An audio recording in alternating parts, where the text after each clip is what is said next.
ahora nos gana. Entonces, lo que vamos a ver ahora es el proceso de hominización. ¿Ya? El proceso de hominización. ¿Ok? Ratito.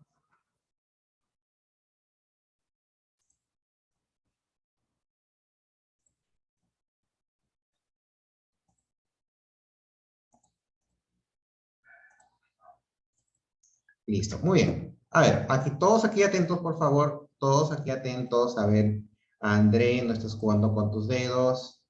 Ya, todos aquí mirando la pantalla. Ya, entonces, a ver. ¿Qué cosa es la hominización? A qué se le denomina la hominización?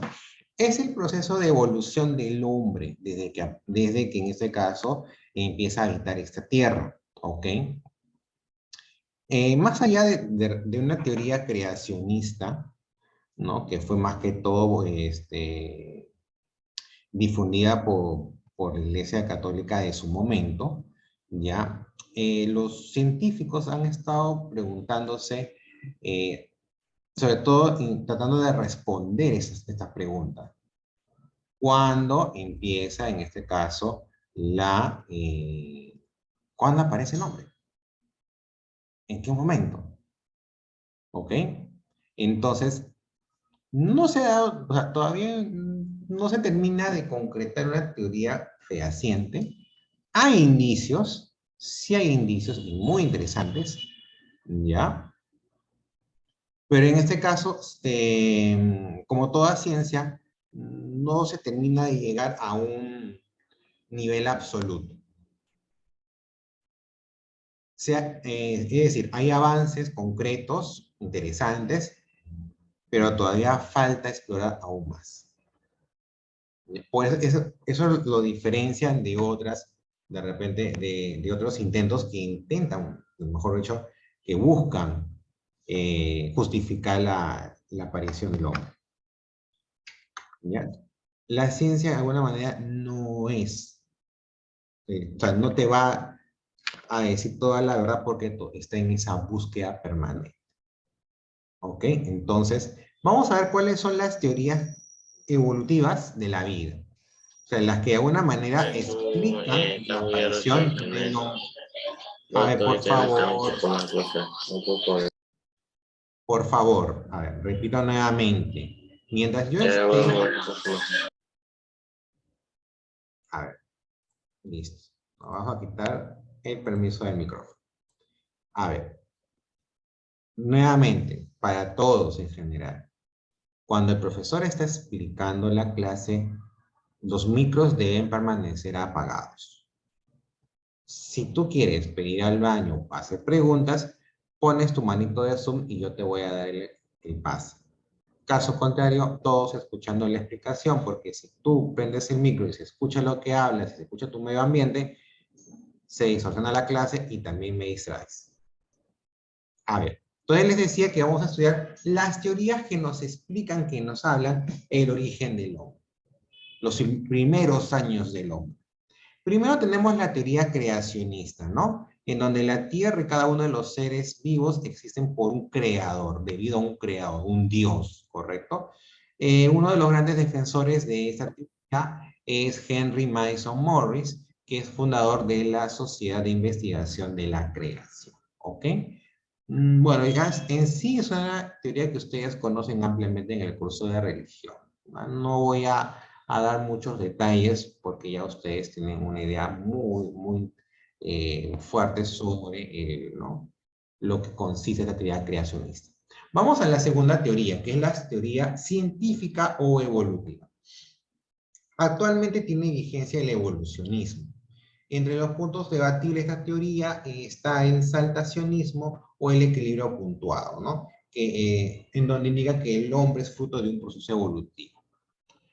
Entre los principales cambios para poder nosotros sustentar de que efectivamente el hombre es producto de una evolución, tenemos, por ejemplo, el cambio en su dentadura. La posición erecta permanente, o sea, está de pie. El aumento o la capacidad y complejidad del encéfalo, o sea, el cráneo. cuando vayamos a revisar los distintos hombres, vamos a ver de que su fisonomía es distinta. Cuando más veamos hombres antiguos, cuando ustedes vean los restos de hombres antiguos, van a ver que su esqueleto es muy distinto al hombre actual.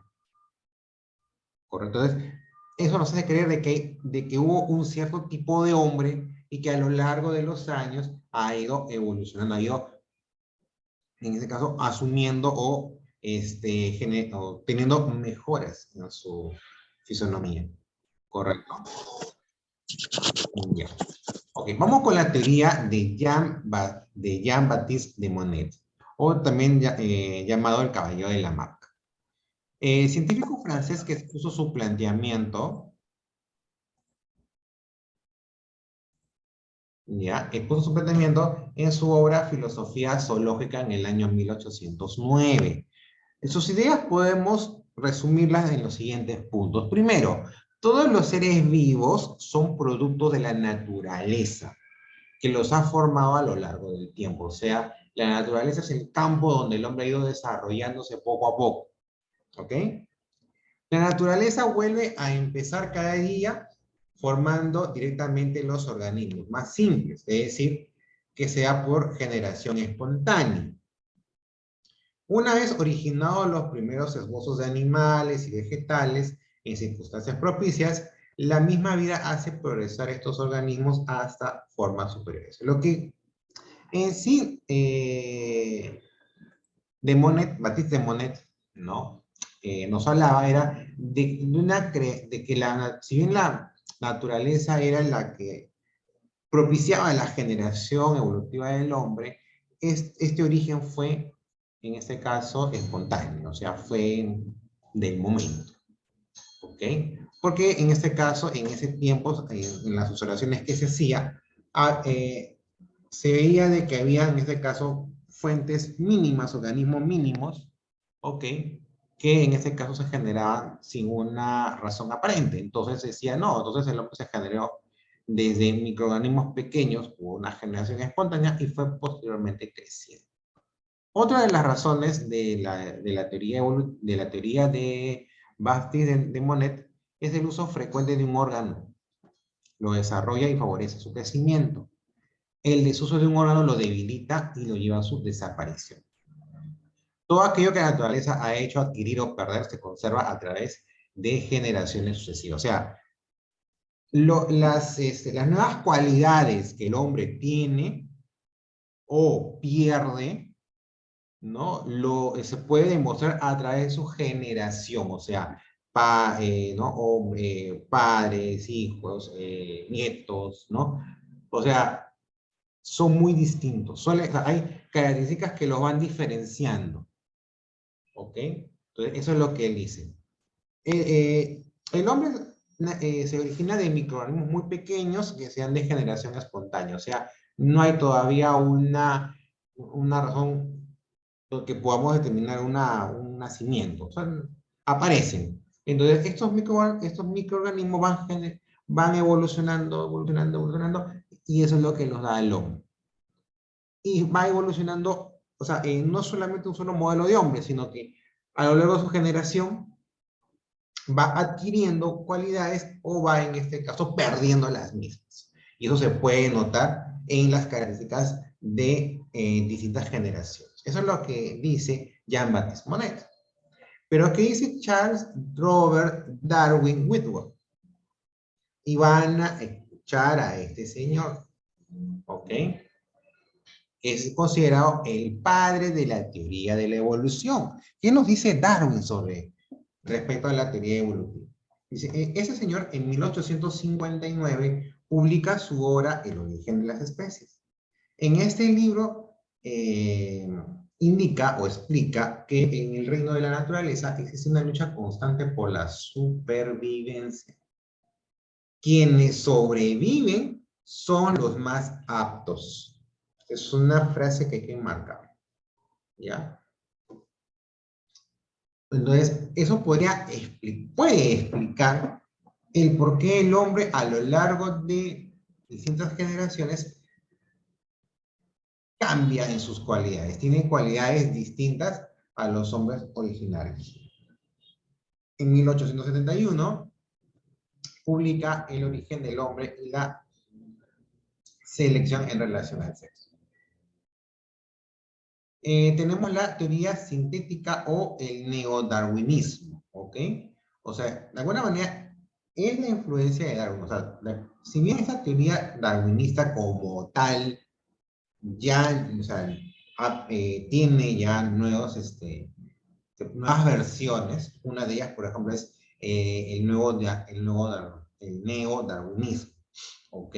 Entre los representantes tenemos a Theodosius Dobzhansky, Ernst Mayr, Gregor Simpson y Julian Sorel. ¿Cuáles son las ideas del neodarwinismo?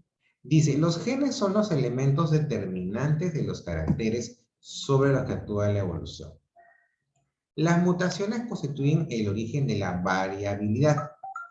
Sobre esta variabilidad genética actúa la selección natural, así como otros factores evolutivos, consecuencia de la presión de adaptación que sobre los organismos ejerce el medio en el que viven. O sea, lo que te dice es, ok, acá tú me dices que los hombres tienen ciertas características, ¿no es cierto? Muy bien, eso lo determinan sus genes. En nuestro interior nosotros tenemos genes que nos indican nuestras características. El color de pelo, el color de la piel, ¿no? El color de tus ojos, tu tamaño. Todo está determinado por genes, señores. Y la mutabilidad son variaciones genéticas, ¿no?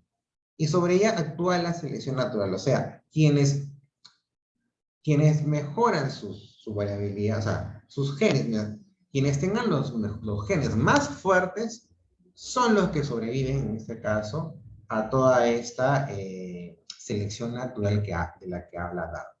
Se adaptan mejor al medio ambiente. ¿Correcto? Ahora dice, la estructura y la distribución de las poblaciones son de una gran importancia para la aparición de nuevas especies.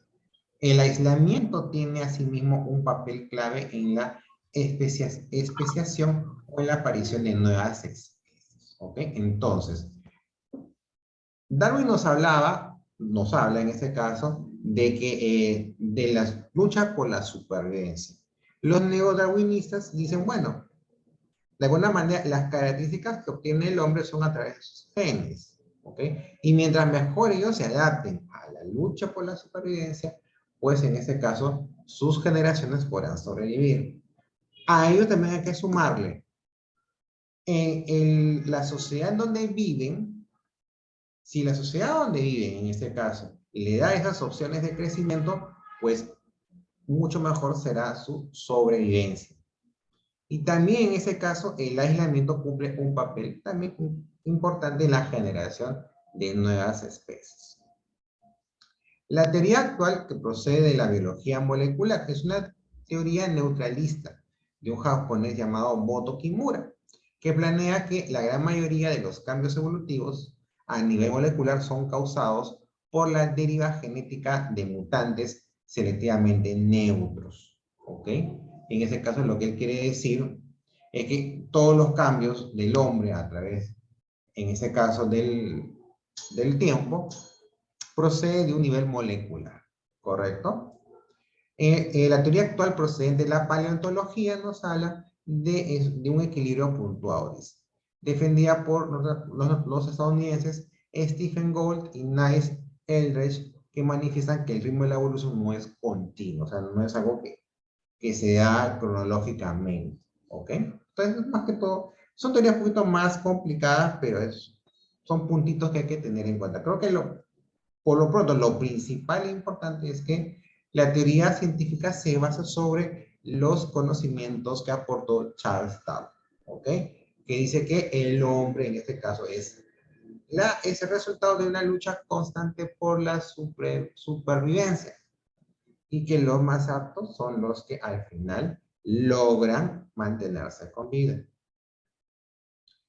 La hominización. ¿Cuáles son los factores que condicionan al proceso de hominización? O sea, al proceso evolutivo del hombre.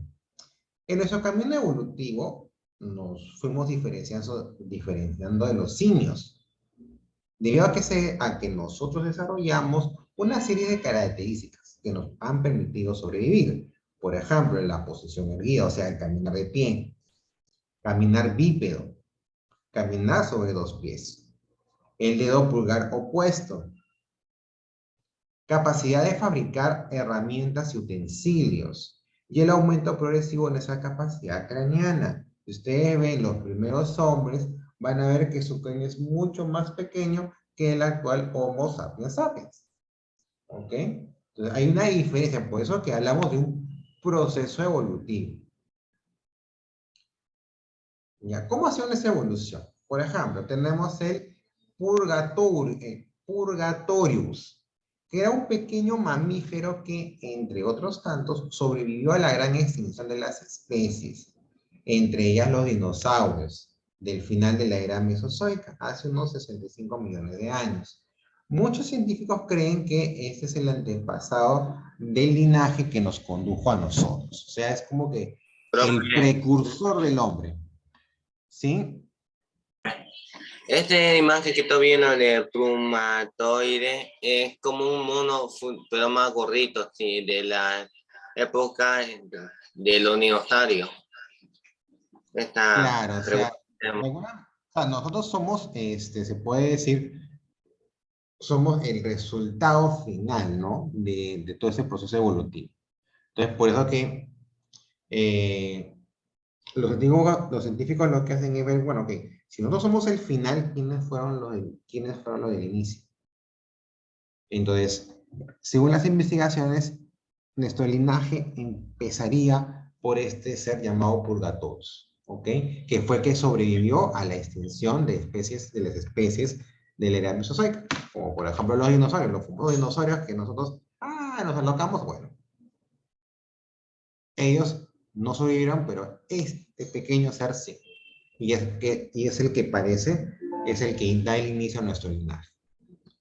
Los prehomínidos, ¿no? Que son aquellas especies antes de la aparición del hombre, por eso se llama prehomínidos, ¿no? Existieron, dice, estos existían incluso antes de los homínidos. Eran seres que evolucionaban en un camino distinto al de los monos, ¿no? Estos son llamados prehomínidos. Los fósiles más antiguos de estos seres corresponden al Ramapithecus y al Procónsul, hallados en el África con una antigüedad de más o menos 18 millones de años. Por eso, por ahí no sé si ustedes han escuchado alguna vez que dicen, no, el origen del hombre se da en el África, porque los primeros seres fueron descubiertos en este continente. El Australopithecus, ¿no? Su nombre genérico es Australopithecus, ¿no? Ese es un nombre genérico a una serie de homínidos con un aspecto muy parecido al simio que habitaron en el continente africano hacia los fines de la era terciaria, hace millones de años, ¿ok? Hay variedades de Australopithecus, o sea, no es que sea uno solo, son varios, ¿ya? Que debido a que se extendieron por diversas zonas del África, se fueron desarrollando en diversas variantes, ¿ok? O sea, tenían diversas características. Tenemos el Australopithecus africanus, que fue descubierto por Raymond Dart en 1925 en la localidad de Taung, Bophuthatswana. Disculpen la mala pronunciación, pero bueno, ellas son ya palabras que uno no puede pronunciar. Eran los restos, ese Australopithecus africanus era el resto de un niño cuyo cráneo mostraba evidencias de haber sido rasgado por un águila. Se le conoce como el niño de Tom. El Australopithecus afarensis fue descubierto en 1974 por el paleontólogo Donald Johansson. Lo encontró en Hadar, Etiopía, lo que es hoy Etiopía. Casi, en este caso, este ser está a la mitad. Se le descubrió un 40% de todo su ser. Era el esqueleto de un individuo. Se trataba de una hembra, de una mujer, de reducidas dimensiones. Por la forma de sus huesos, Johansson dedujo que andaba erguida y por lo tanto era un homínido. bautizándola así con el nombre de Lucy, ¿ok? Entonces se puede decir que estos abuelos son los primeros seres, fueron los primeros seres, ya, que en este caso nos dieron las primeras pistas sobre este proceso evolutivo del hombre. Yo sé que este es un texto donde hay, en este caso, una información que para ustedes es recién, ¿no? Ustedes recién están, en este caso, conociendo que efectivamente había una teoría que explicaba el origen del hombre distinta a la creacionista, ¿ok? Muy bien, pero quedémonos con algunas frases principales. Por ejemplo, ¿no? ¿Qué es lo que determina, por ejemplo, esta evolución? Los cambios en los dientes. Nuestra posición erecta, o sea, nuestro andar erecto, parado, y el aumento y la complejidad de nuestros cerebros. Un cerebro de los primeros seres que fueron descubiertos es distinto a nuestro actual ser vivo. Muy distinto, ¿correcto? Entonces, eso nos indica de que hubo una evolución. Cualidades que fueron aumentando en el hombre o fueron dejados de lado, ¿correcto? Dentro de la misma teoría científica hay muchas teorías.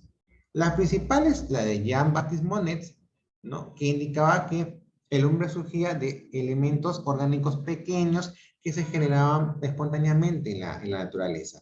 La naturaleza era como el campo el campo de evaluación, de laboratorio, donde el hombre iba, en ese caso, evolucionando, ¿correcto? En el caso de Charles Darwin, que es el padre de la teoría de la evolución, él indica que más bien en este caso el hombre es producto de una lucha por la supervivencia y que los que sobreviven son los más fuertes. Influenciados por esta teoría tenemos a las teorías neodarwinistas que dicen sí, es así. Estas características son dadas por nuestros genes que están dentro de nosotros, que son los que determinan esas características, ¿ok? Y nos hacen más fuertes a la lucha por la supervivencia, ¿ya? De acuerdo a los factores que contribuyen a nuestra evolución. La sociedad nos ayuda, o sea, mejores sociedades, mejores posibilidades de sobrevivir, de adaptarse, y también hay que tomar en cuenta el aislamiento. Cuando el ser vivo se aísla, adquiere nuevas características. ¿Ok? Tenemos la teoría que procede de la biología molecular, que plantea en ese caso que los cambios evolutivos se dan a nivel molecular, en las moléculas, ¿no? Que son ya niveles muy básicos de los seres vivos. Y la teoría que procede de la paleontología nos habla de que el ritmo de evolución no es continuo, no es cronológico. ¿Okay? De repente se dio algunas características del ser, otras desaparecieron, otras volvieron, así. Es intermitente. Factores, o en todo caso, ¿qué es lo que de alguna manera nos permite a nosotros entender esta condición evolutiva? Esta posición erguida, nuestro caminar en dos pies, nuestros dedos pulgares opuestos, ¿no? Nuestra capacidad de fabricar herramientas y utensilios, y nuestro aumento progresivo de nuestra capacidad craneana, o sea, de su cráneo, ¿ok? La evolución de su cráneo. Nuestros primeros seres podemos tener a los purgatorios, que es un ser que sobrevivió Claro, a gran...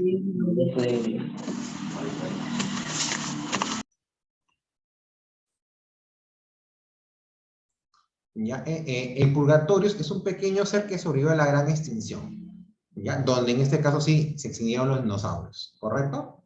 Los prehomínidos son aquellos, en este caso, seres que de alguna manera se separan de la evolución de los simios, ¿correcto? Pues y de alguna manera esta separación hace que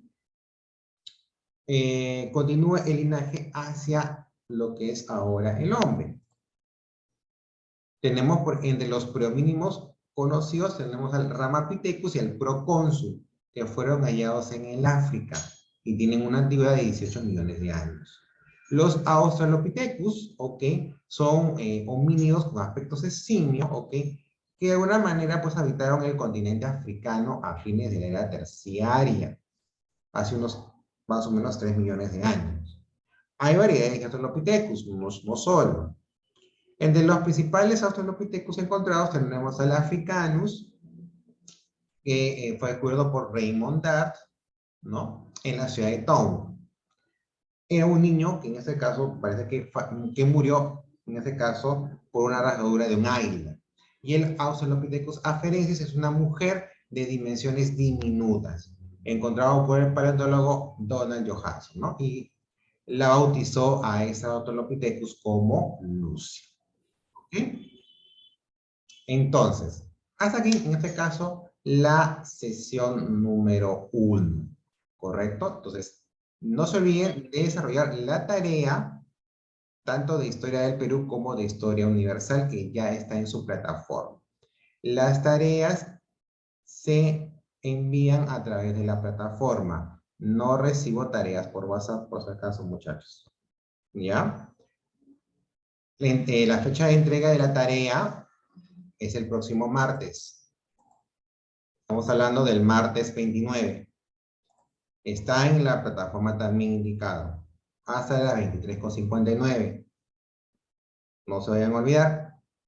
La práctica semanal de estas sesiones 1, tanto de Historia del Perú como de Historia Universal, son también el día martes 29. ¿Correcto? El próximo martes ya tienen su primera práctica y la entrega de su primera tarea, tanto en Historia del Perú como en Historia Universal.